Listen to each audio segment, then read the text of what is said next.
Um, Hello, everybody. I just recently ran into this book a few days ago, and it kind of like reminds me of a lot of discussions I've had with trad culture about industrial society and just agricultural society in general. And this book is a it basically chronicles how agriculturalism itself created, the idea of the state. That's why it's titled, A Deep History of the Earliest States.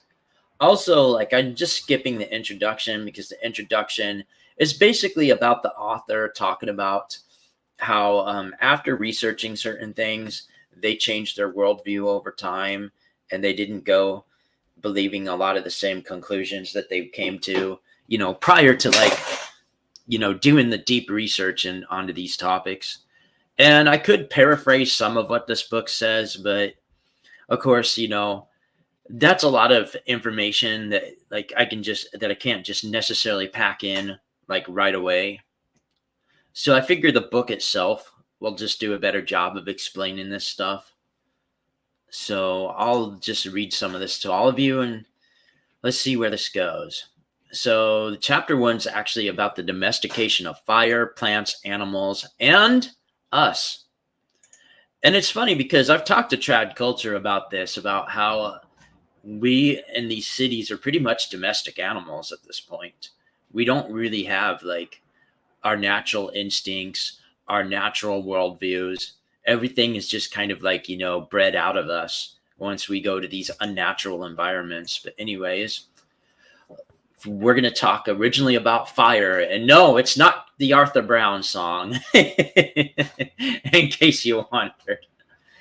What fire meant for hominids and ultimately for the rest of the natural world is presaged vividly by a cave excavation in South Africa. At the deepest and therefore oldest strata, there are no carbon deposits and hence no fire.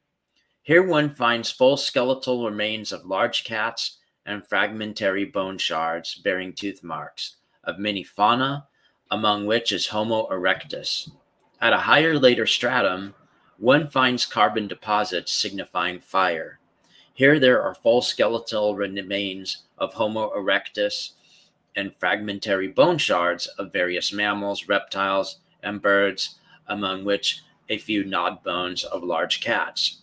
The change in cave ownership and the reversal in who is apparently eating whom testify eloquently to the power of fire for the species that first learned to use it. At the very least, fire provided warmth, light, and relative safety from nocturnal predators, as well as a precursor to the domus or hearth. The case for the use of fire being the decisive transformation in the fortunes of hominids is convincing. It has been mankind's oldest and greatest tool for reshaping the natural world. Tool, however, is not quite the right word. Unlike an inanimate knife, fire has a life of its own. It is, at best, a semi-domesticate, appearing unbidden, and if not guarded, carefully escaping its shackles to become dangerously feral. Hominids' use of fire is historically deep and pervasive. Evidence for human fires is at least 400,000 years old. Long before our species appeared on the scene, thanks to hominids, much of the world's flora and fauna consist of fire-adapted species, pyrophytes, that have been encouraged by burning. The effects of anthropogenic fire are so massive that they might be judged in an even-handed account of the human impact of the natural world to overwhelm crop and livestock domestications. Why human fire as a landscape architect doesn't register as it ought to in our historical accounts is perhaps that its effects were spread over hundreds of millennia and were accomplished by pre-civilized people, also known as savages, in our age of dynamite and bulldozers.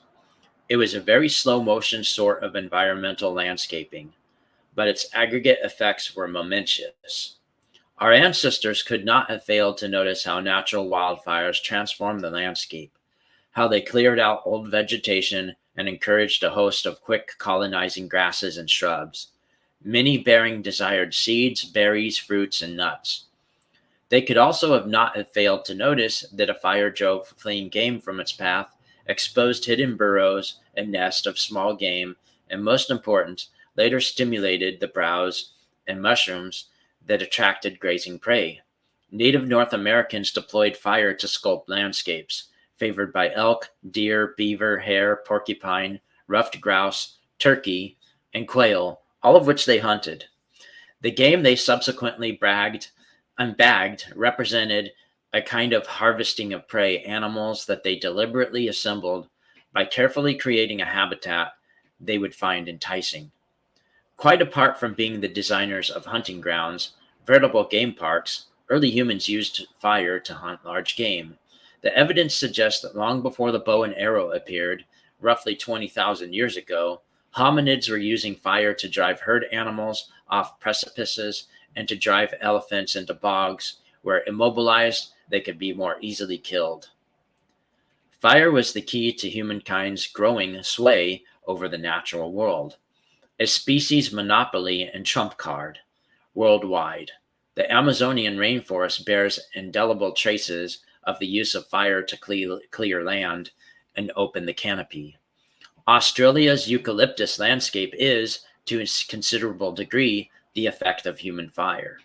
The volume of such landscaping in North America was such that when it stopped abruptly due to the devastating epidemics that came with the European, the newly unchecked growth of forest cover created the illusion among white settlers that North America was virtually untouched. See, that's how stupid these idiots were. They just thought, oh, there's forest everywhere. No one must have touched it, when fire actually had a huge role in creating that environment. Go figure. But they thought it was untouched, primeval forest. According to some climatologists, the cold spell known as the Little Ice Age from roughly 1500 to 1850 may have well been due to the reduction of CO2, the greenhouse gas brought about by the die-off of North America's indigenous fire farmers. From our perspective, this is slow motion landscape engineering accomplishes over time is to concentrate more subsistence resources in a smaller and smaller area. It rearranges by a fire assisted form of applied horticulture, desired flora and fauna, and a tighter ring around the camps, and makes hunting and foraging easier. The radius of a meal, and one might say, is reduced. Subsistence resources are closer at hand and more abundant and more predictable. Wherever humans and fire were at work sculpting the landscape for hunting and gathering conveniences, few nutrient-poor climax forests were allowed to develop. We are nowhere near the oxen that plow and the tame livestock of the domus, but we are nevertheless looking at a systemic intensification of landscape and resource management of massive proportions that predates by hundreds of millennia the actual cultivation of fully domesticated crops and pastoralism. Unlike optimal foraging theory that takes the disposition of the natural world as given and asks how a rational actor would distribute his or her efforts in procuring food, what we have here is a deliberate disturbance ecology in which hominids create, over time, a mosaic of biodiversity and a distribution of desirable resources more to their liking. Evolutionary biologists term such an activity, combining location, repositioning of resources, and physical safety niche construction, think beaver. Seeing the concentration of resources in this light places the milestones of classical civilizational narrative, the domestication of plants and animals, and a new light as elements among many and a long durée continuum of more elaborate niche construction. Fire powerfully concentrates people in yet another way, cooking. It is virtually impossible to exaggerate the importance of cooking in human evolution. The application of fire to raw food externalizes the digestive process. It gelatinizes starch and denatures protein. The chemical disassembly of raw food, in which a chimpanzee requires a gut roughly 3 times the size of ours, allows Homo sapiens to eat far less food and expand far fewer calories, extracting nutrition from it. The effects are enormous. It allowed early man to gather and eat a far wider range of foods than before. Plants with thorns, thick skins, and bark could be opened, peeled, and detoxified by cooking. Hard seeds and fibrous foods that would not have repaid the caloric cost of digesting them became palatable. The flesh and guts of small birds and rodents could be sterilized. Even before the advent of cooking, Homo sapiens was a broad spectrum omnivore, pounding, grinding, and mashing, fermenting, and pickling raw meat and plants. But with fire, the range of foods she could digest expanded exponentially. As a testimony to that range, an archaeological site in the Rift Valley dated 23,000 years ago gives evidence of a diet spanning 4 food webs: water, woodland, grassland, and arid, encompassing at least 20 large and small animals, 16 families of birds, 140 kinds of fruits, nuts, seeds, and pulses, not to mention plants for medicinal and craft purposes, baskets, weaving, traps, weirs. Fire for cooking was at least as important as fire for landscape architect for the concentration of population. The latter placed more desirable foods within easier reach, while the former rendered a whole range of hitherto indigestible foods now both nutritious and palatable. The radius of a meal was much further reduced. Not only that, but softer cooked foods as a form of external pre-mastication allowed easier weaning and the feeding of the elderly and the toothless. Armed with fire to sculpt the environment and able to eat so much more of it, early man could both stay closer to the hearth and at the same time establish new hearths and previously forbidding environments. Neanderthal colonization of northern Europe is a case in point. It would have been inconceivable without fire for warmth, hunting, and cooking. The genetic and physiological effects of at least 500,000 years of cooking have been enormous. Compared with our primate cousins, we have a gut less than half the size and far smaller teeth, and we spend far fewer calories chewing and digesting. The gains in nutritional efficiency, Richard Wrangham claims, largely account for the fact that our brains are 3 times the size one would expect, judging by other mammals. In the archaeological record, the surge in brain size coincides with the hearths and remains of meals. Morphological changes of this magnitude have been known to occur in other animals, as little as 20,000 years following the dramatic shift in diet and ecological niche. Fire largely accounts for our reproductive success as the world's most successful invasive, much like certain trees, plants, and fungi, where fire-adopted species, pyrophytes. We have adapted our habits, diet, and body to characteristics of fire, and having done so, we are chained, as it were, to its care and feeding. If the litmus test of domestication for a plant or animal is that it cannot propagate itself without our assistance, then by the same token, we have adapted to massively to fire that our species would have no future without it. Even overlooking entirely the fire-dependent crafts that developed later, potter, blacksmith, baker, brickmaker, glassmaker, metalworker, gold and silversmith, brewer, charcoal maker, food smoker, plaster maker, it is no exaggeration to say that we are utterly dependent on fire. It has a real sense domesticated us. One small but telling piece of evidence is that raw foodists who insist on cooking nothing invariably lose weight. Concentration and sedentism, a wetlands thesis. What might have been an earlier trend toward population growth and settlement in the Fertile Crescent, owing to warmer and wetter conditions, ended abruptly around 10,800 BCE.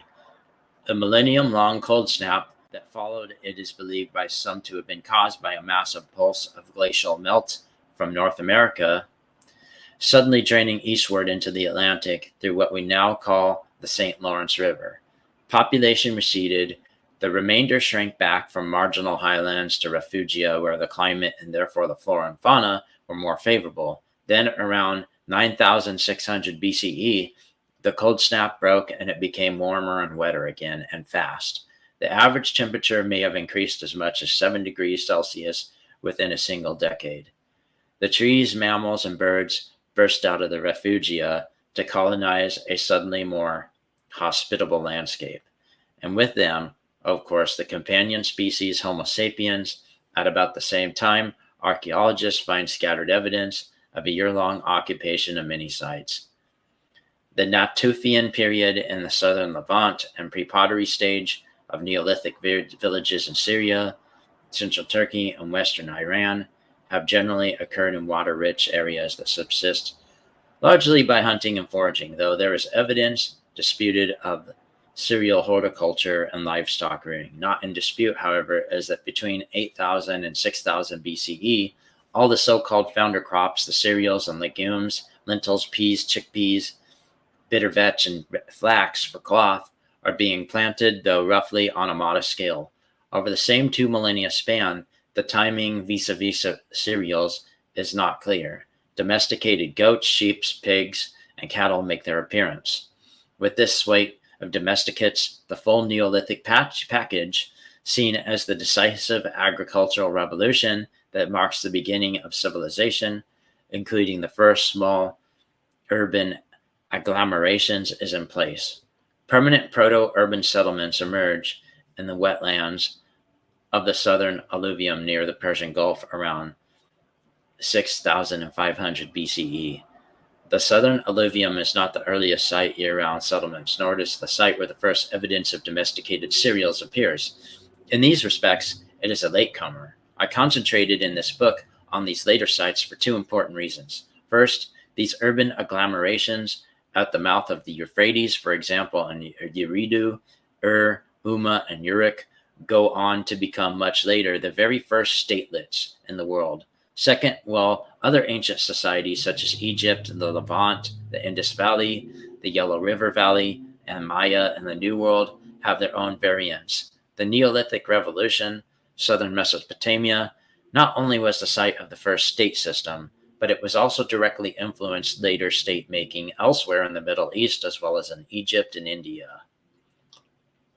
Even on the basis of this rough and ready chronology, much of it still is in some dispute. One can see how much it is stubbornly at odds with what I have called the standard civilizational narrative. That narrative pivoted on the due domestication of grain and the basic precondition of permanent sedentary life. Let's see if I have any comments. Yeah, I hear it. I'm doing pretty well.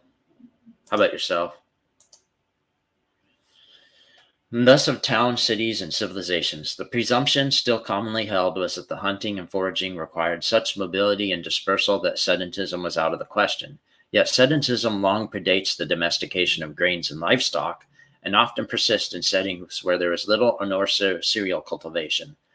What is also absolutely clear is that domesticated grains and livestock is long known before anything like an agrarian state appears, far longer than previously imagined. On the basis of the latest evidence, the gap between these two key domestications and first agrarian economies based on them is now reckoned to stretch for 4,000 years. Clearly, our ancestors did not rush headlong into the Neolithic Revolution or into the arms of the earliest states. Those who crafted the older narratives were radically mistaken in yet another respect. Taken as their point of departure, the exceptionally arid conditions that have prevailed in the Tigris-Euphrates Valley in recent history, they reasonably enough projected this aridity back to the dawn of agriculture, confined in limited oases and river valleys. A growing population was assumed to have been obliged to intensify its subsistence. See, that's the thing that I hate about that word. It's spelled like SUBSIS and TENSCE. I don't know. I struggle with certain words, and I just fumble over them like crazy. That's why I don't really do a lot of videos like this, because it is just really hard for certain words to come off my tongue. Subsistence practices in order to extract more from limited arable land. The only variable intensification strategy was irrigation, for which there was an archaeological evidence. Irrigation alone could guarantee the abundant harvests where rainfall was so woefully inadequate. In turn, such a project of landscape modification required the mobilization of labor to dig and maintain the canals. See, that like a book like this, somebody could make like 5 or 6 video essays off of this, if you really want to be honest here, because there's so much ground this covers. In turn, such a huge project of landscape modification required the mobilization of labor to dig and maintain the canals, which implied the existence of a public authority capable of assembling and disciplining that labor force. Irrigation works made for a dense agro-pastoral economy that they assumed fostered state formation as a condition of its existence. The prevailing view that making the desert bloom by irrigated agriculture was the foundation of the first substantial sedentary communities. However, that turns out to be mistaken in every particular. As we see, the earliest large fixed settlements sprang up in wetlands, not arid settings. They relied overwhelmingly on wetland resources, not grain, for their subsistence. They had no need of irrigation in the generally understood sense of the term. Insofar as any human landscaping was necessary in this setting, it was far more likely to be drainage than irrigation. The classical view that ancient Sumer was a miracle of irrigation organized by the state and arid landscape turns out to be totally wrong. We owe the most comprehensive and documented revisionist case along these lines of Jennifer Pornell's path-breaking study of the southern Mesopotamian alluvium during the 7th and 6th millennia BCE. Southern Mesopotamia at the time was not at all arid, but rather more like a forager's wetland paradise. Owing to the substantial rise in sea levels and the flatness of the Tigris-Euphrates delta, there was a massive marine transgression into areas that are now arid. Pornell reconstructs the vast deltaic wetland zone on the basis of remote sensing, earlier aerial surveys, hydrological history, readings of ancient sediments, and water courses. Climate history and archaeological remains, the mistake of most, if not all, earlier observers, had not only been project to general aridity of the region back 10,000 years, but also to ignore the fact that the alluvium was then, before the annual disposition of the sediment, more than 10 meters below its current level. The waters of the Persian Gulf, under those earlier conditions, lapped at the door of ancient Ur, now quite far inland. The tidal sea water extended northward as far as Nasiriyah and Amara. A brief description of how substantial populations depended largely on wild, free-living plant and marine resources could arise without benefit of irrigation of substantial cereal crops will illuminate 2 issues of analytical concern. First, it demonstrates the stability and richness of subsistence based on several diverse food webs. Much of the diet during the Ubaid period came from fish, birds, and turtles that teemed in the wetlands.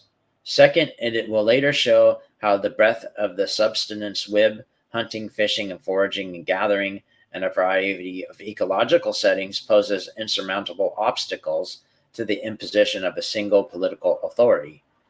Rather than an arid zone between 2 rivers, it is largely is today. The southern alluvium was an intricate deltaic wetland crisscrossed by hundreds of distributaries, now merging, now diverging with each season of flooding. The alluvium operated as a great sponge, absorbing the annual high water flow, raising the water table, then releasing it slowly in the dry months beginning in May. The floodplain of the lower Euphrates is extremely flat. The gradient varies from 20 to 30 centimeters per kilometer in the north to a mere 2 or 3 centimeters per kilometer in the south, making the river's historical course highly erratic. At the height of the annual flooding, the water courses regularly overtop their natural ridges or levees created by the annual disposition of their coarser sediments and spilled down the backslope, flooding the adjacent lowlands and depressions. As the beds of many watercourses were above the surrounding land, a simple breach in the levee at the high water would accomplish the same purpose. We might call this the last technique assisted natural irrigation.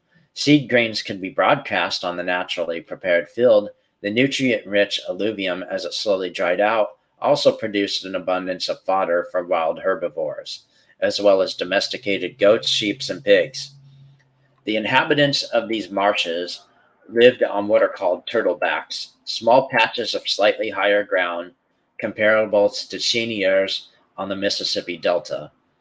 Of 10, of 10, no more than a meter or so above the high water mark. From these turtlebacks, inhabitants exploited virtually all the wetland resources within reach: reeds and sedges for building and food, a great variety of edible plants, tortoises, fish, mollusks, crustaceans, birds, waterfowl, small mammals, and migrating gazelles that provided a major source of protein. The combination of rich alluvial soils with the estuary of two great rivers teeming with nutrients, dead and alive, made an exceptionally rich riparian life that in turn attracted huge numbers of fish, turtles, birds, and mammals, not to mention humans, preying on creatures lower in the food chain. In the warm, wet conditions that prevailed in the 7th and 6th millennia BCE, wild subsistence resources were diverse, abundant, stable, and resilient, virtually an ideal for a hunter gatherer pastoralist. The density and diversity of resources that are lower in the food chain, in particular, makes sedentism more feasible, compared, say, with hunter gatherers who may follow large game, seals, bison, caribou, who take the most of their diet from lower trophic levels such as plants, shellfish, nut fruits, nuts, and small fish that are other things equal, denser, and less mobile than the larger mammals and fish that can be far less migratory. The cornucopia of subsistence resources from lower trophic levels in the wetlands of Mesopotamia was perhaps uniquely favorable in the early creation of a substantial sedentary communities. The first fixed villages in the southern alluvium were not merely a productive wetland zone, they were located at the seam of several different ecological zones, allowing villagers to harvest from all of them and to buffer themselves from the risk of exclusive dependence on any one. They lived on the border between the water marine environment of the coast and the estuary with its resources of the vastly different freshwater ecology of the upstream river environment. The brackish water freshwater seam, in fact, was a moving border, shifting back and forth with the tides, in which such a flat terrain moved great distances. Thus, for a large number of communities, the two ecological zones moved across the landscape where they remained stationary, taking subsistence from both. The same, even more emphatically, could be said for seasons of inundation, drying, and resources in particular to each. A transition between the aquatic resources of the wet season and the terrestrial resources of the dry season was a great annual pulse on the region. Instead of population of the alluvium having to shift camp from ecological zone to another, it could stay in the same place as it were the different habitats came to them. A subsistence niche and the southern Mesopotamian wetlands was compared with the risk of agriculture, more stable, more resilient, and renewable with little annual labor. A propitious location and a sense of timing are crucial to hunter gatherers in another way. The harvest of human hunter gatherers is less a daily hit or miss proposition than a carefully calculated effort to intercept the roughly predictable in late April May mass migration of game, such as the huge herds of gazelle and wild asses on the alluvium. The hunt was carefully prepared in advance. Long, narrowing lanes were prepared to funnel the herds into the killing ground, where they could be dispatched and preserved by dyeing and salting. For the hunters, as for the hunting folk elsewhere, a crucial part of their yearly animal protein supply came from a week or so intense round-the-clock efforts to take as much migrating prey as practicable. Depending on the setting, the migrating prey in question can comprise large mammals, waterfowl, other migrating birds at their resting or roosting sites, or migrating fish. In many cases, the factor limiting the protein harvest was not the scarcity of prey, but the scarcity of labor to process it before it spoiled. The point is that the rhythm of most hunters is governed by the natural pulse of migrations that represented much of their most prized food supply. Some of these migrations of prey may well be responsible to human predation. As Herman Melville suggested for the sperm whale, there is no doubt that it gives a radically different tempo to the lives of hunting and fishing, peoples in contrast to agriculturalists, a rhythm that farmers often read as indolence.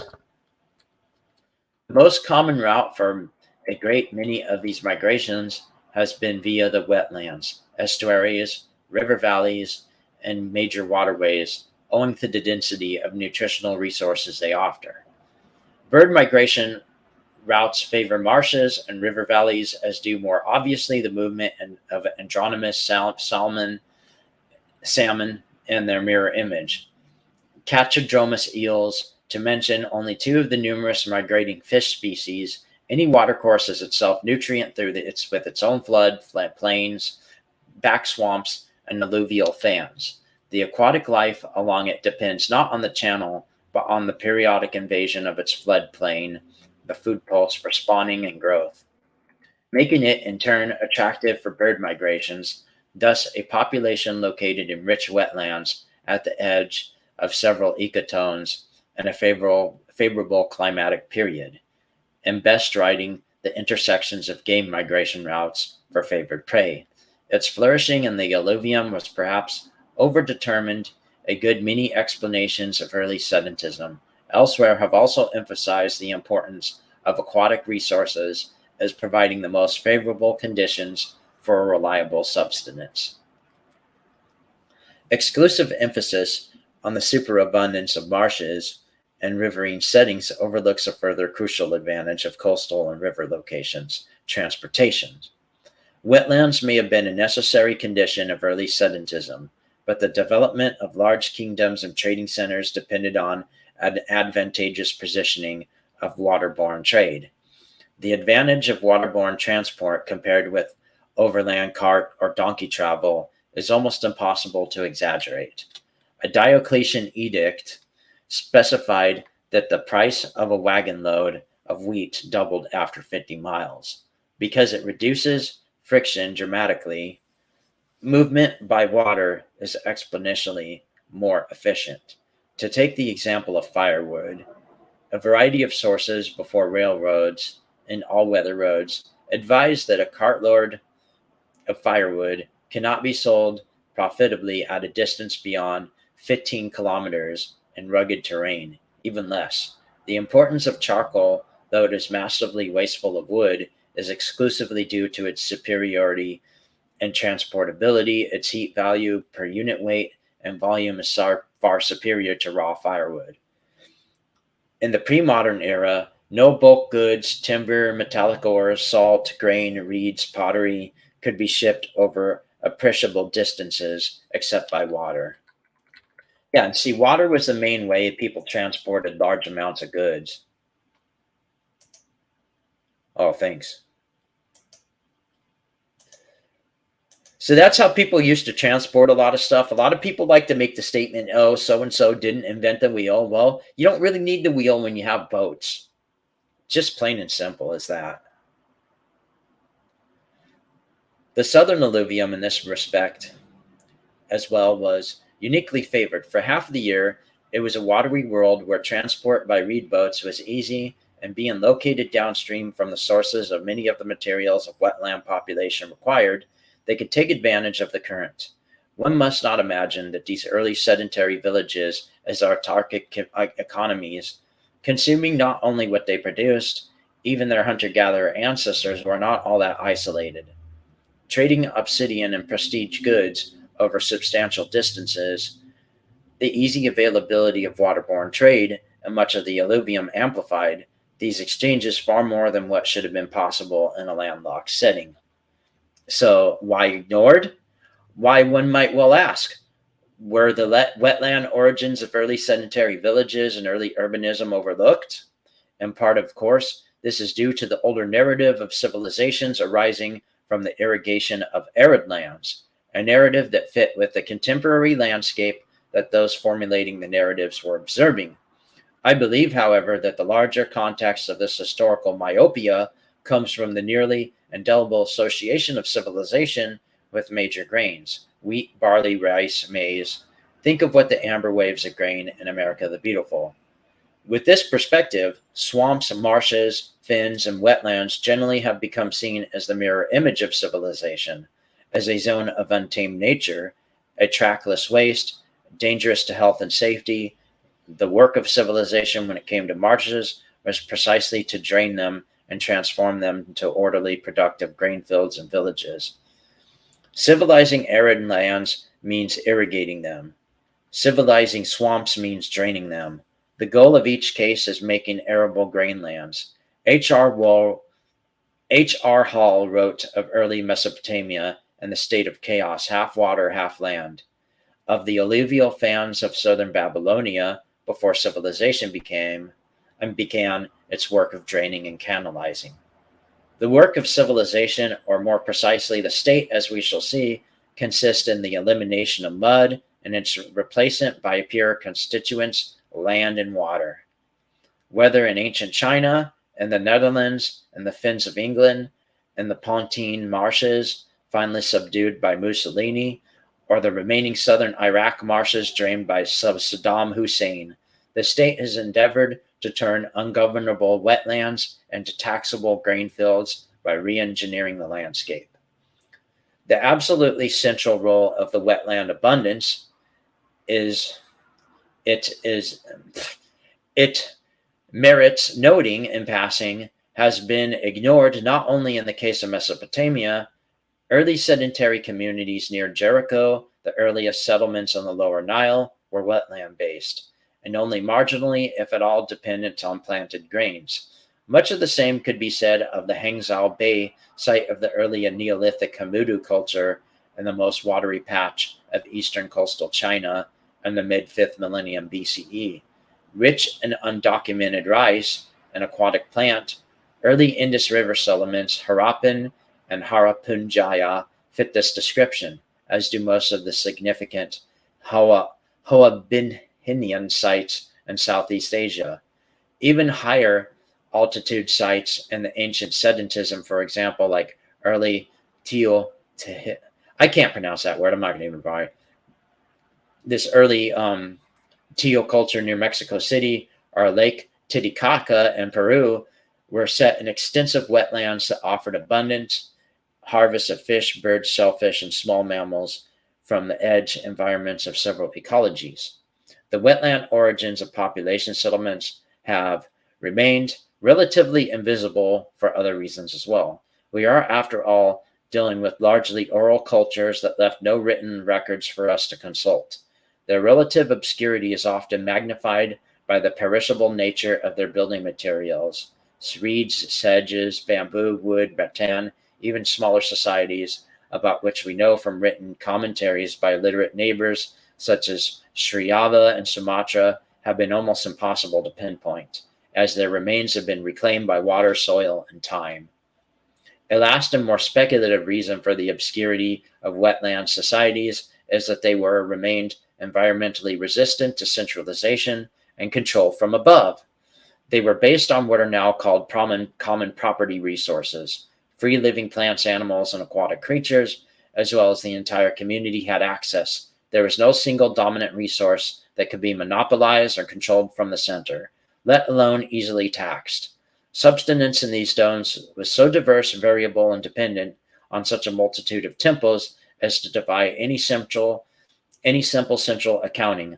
Unlike early states that we'll examine later, no central authority could monopolize and therefore ration access to arable land, grain, or irrigation or water. There was therefore little evidence of any hierarchy in such communities, as usually measured by differential grave goods. A culture might as well develop in such areas, but the likelihood was small that such intricate web of relatively egalitarian settlements would throw up great chiefs or kingdoms, let alone dynasties. A state, even a small proto-state, requires a subsistence environment that is far simpler than wetland ecologies we have examined. And I'm just going to end it here. But the whole idea of like these wetland environments providing, a source of food and a source of sedentary living for humans is very fascinating. And it isn't really something like anyone today would ever consider or even bother talking about. But I'll just stop it here. Thanks for tuning in, everyone.